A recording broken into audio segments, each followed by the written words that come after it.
Wax කෞතුකාගාරය බලන්න එහෙම නැත්නම් මේ ඉටිරු කෞතුකාගාරය බලන්න. ඉතින් ඒ ගාම නුවර තියෙන ලස්සනව තැනට ආවා. ඉතින් අපිට මේකට කියනවා view point එක කියලා නේද? ඉතින් මේක ඇවිල්ලා අපිට නුවර වැවයි. නුවර වැව කියන වචනේ මමත් කියනවා.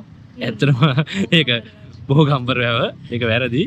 කොහොම හරි ඒක ලස්සන බලා ගන්න පුළුවන් තැනක්. ඉතින් ශ්‍රී දන්දා මාලිගාවත් තාමත් ලස්සනට මෙතෙන්ට පේනවා.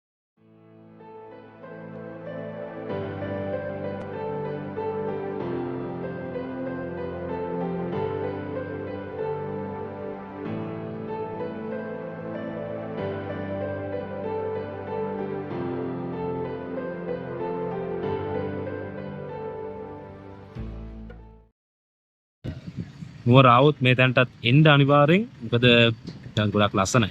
හරිද? පාට පිටා බලන් ඉන්න පුළුවන්. සෑහෙන වෙලාව තනිකර නුවර ටවුන් එකම පේනවා. අර දැන් මේ අර පැත්තෙන් අපිට පේන්නේ උඩවත්ත කැලේ. ඇත්ත දන්දා මාලිගාවට උඩින් තියෙන. ඒක රක්ෂිතයක්. හරිද? ආරක්ෂා කරන් තියෙනවා. අර දන්දා මාලිගාව ඒ පැත්තෙන් ගොඩනැගිලි ඉක්මුණොත් එහෙම අර මාලිගාවේ තියෙන ලස්සන නැති වෙනවා. ඔව්. ඒක ආරක්ෂා කරන්න ඉතින් රජ මාලිගාවත් අපිට මෙතෙන් හොඳට පේනවා.